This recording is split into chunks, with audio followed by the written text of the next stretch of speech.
Muito obrigado, senador Paim, presidente dos trabalhos, senhoras senadoras, senadores, telespectadores da TV Senado, ouvintes da Rádio Senado, senhoras e senhores.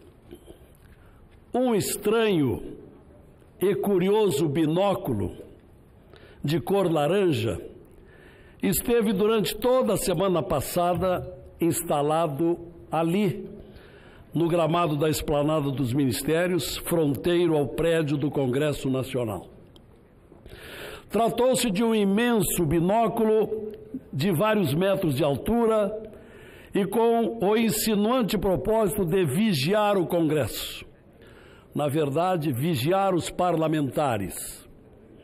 Inegavelmente, tratou-se de uma mensagem criativa da parcela popular que ali colocou aquele gigantesco binóculo perceptível a todos que passavam pelas proximidades da esplanada, simbolizando um recado que diria mais ou menos o seguinte: estamos vigiando vocês, vejam lá o que vão fazer.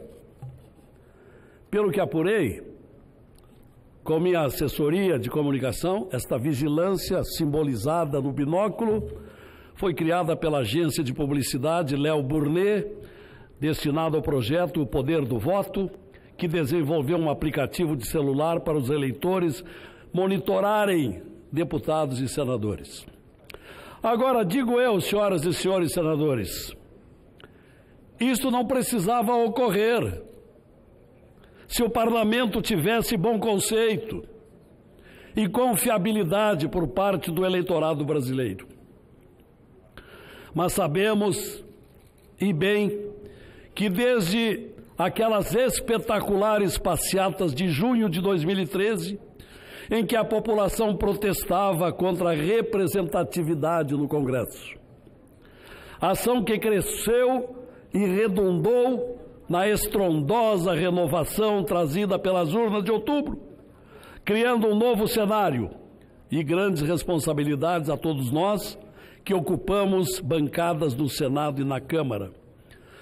Devemos respostas ao eleitorado, nossos patrões, nossos representados, conforme a ordem do artigo 1º, parágrafo único da Constituição brasileira. Todo o poder emana do povo e esse poder será exercido por seus representantes. É por isso que tanto lutamos pelo voto aberto, até bem poucos dias, nas eleições para a composição da mesa do Senado e nas escolhas das presidências das comissões temáticas. Nós não somos proprietários de nossos mandatos. Nós somos, isto sim, detentores, por delegação de nossos eleitores, que, portanto, precisam saber o que fazemos, e daí entendemos o simbolismo do binóculo gigante até bem pouco à frente do Congresso Nacional. Nós, isto sim, usamos a estrutura do Poder Legislativo para o exercício do mandato, o que deve ser feito com transparência, probidade e eficiência. E ao falar nesses pressupostos de nossos compromissos, eu quero lembrar que o Brasil está em profunda crise econômica, todos sabem disso, com um déficit recente de 139 bilhões de reais nas contas da União e convivendo com o desemprego de 13 milhões de brasileiros. Somos um país de muitas riquezas, mas de muita gente pobre. Tem sido o país de muitos desvios e crimes contra o dinheiro público. Nesse cenário e com a nova composição tão bem-vinda deste plenário do Senado, nós temos tudo para nos tornarmos exemplo de mudanças, que é o que queremos. Entre elas, com ênfase, a economicidade nos gastos do Senado. E aí, enfatizo o meu tema, que me traz à tribuna. Nos dias em que estou, e são poucos dias, senhora presidente Zenaide, nesses poucos dias em que estou na segunda vice-presidência da Casa, por meio de consultas à direção do Senado e lendo relatórios como a peça orçamentária da Casa e comparativos com outros orçamentos, como os da Câmara Federal, do TCU, do Judiciário, encontrei números astronômicos e um grande alerta que faço questão de realçar aqui. E posso resumir esse alerta numa frase: se não tomarmos providências, senhores senadores, dentro de poucos anos o Senado será financeiramente inviável. Aqui, como nos demais poderes da República, gasta-se demais. E o mais grave, em rubricas de difícil reparação, se não houver um rigoroso estudo e tomada de decisão que mude o atual rumo perdulário.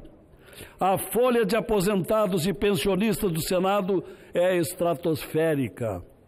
Uma vez somada esta folha aos compromissos com o pessoal ativo, somamos 84,19% com gastos de pessoal.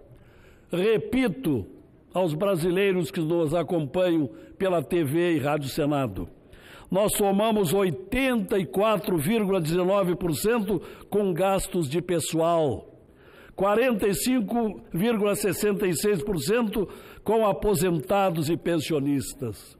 Isto é, estamos muito próximos dos 50% do gasto com pensionistas e aposentados. Isto me faz lembrar o meu estado do Rio Grande do Sul, que gasta atualmente 54% da sua folha com aposentados e pensionistas, isto é, com inativos. O Senado não está longe, senhores senadores.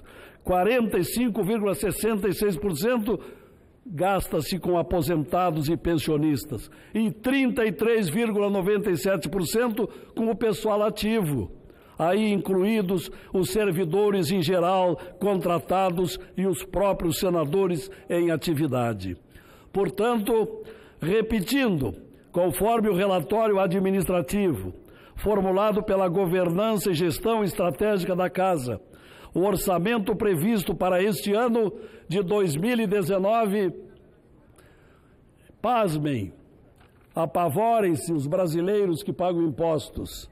O orçamento do Senado para este ano é de 4 bilhões, 503 milhões, 15.766 reais. Para uma casa de 81 senadores, um orçamento de 4 bilhões e meio é muito dinheiro. Precisamos então, senhoras e senhores senadores, pela responsabilidade que temos com o dinheiro público e com a própria existência desta casa, nos preocupar com os gastos atuais, refletirmos sobre tão vultosas despesas e com o futuro do Senado Federal.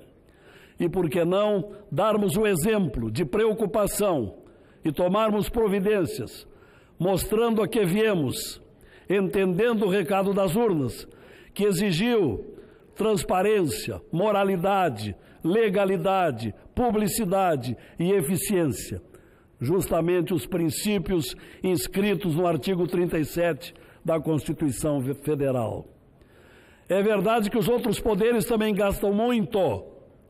Poder Judiciário, Câmara Federal, Executivo, Ministério Público, Tribunal de Contas, mas que comecemos então pelo Senado, até como exemplo aos demais, a quem nos acomete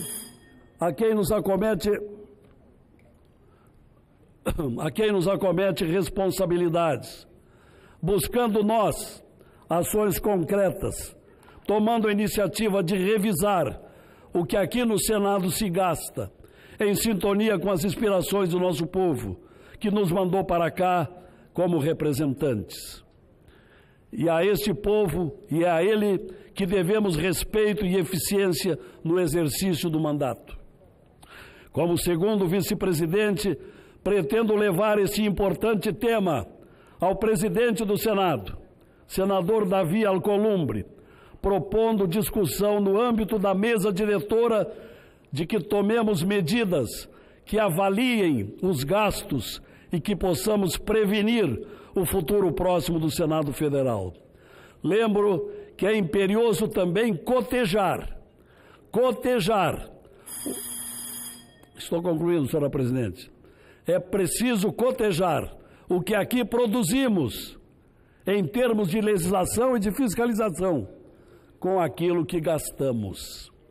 Um orçamento de 4 bilhões e 503 milhões de reais é uma verba provinda de impostos pagos pelos brasileiros. Precisa ser uma verba criteriosamente gasta. E para começo de ações concretas, devemos nós tomarmos a iniciativa do Senado e estaremos efetivamente respeitando as aspirações do nosso povo, que nos mandou para cá, para representá-lo com respeito e eficiência no mandato. É o tema que pretendia aflorar nesse pronunciamento de hoje, senhora presidente.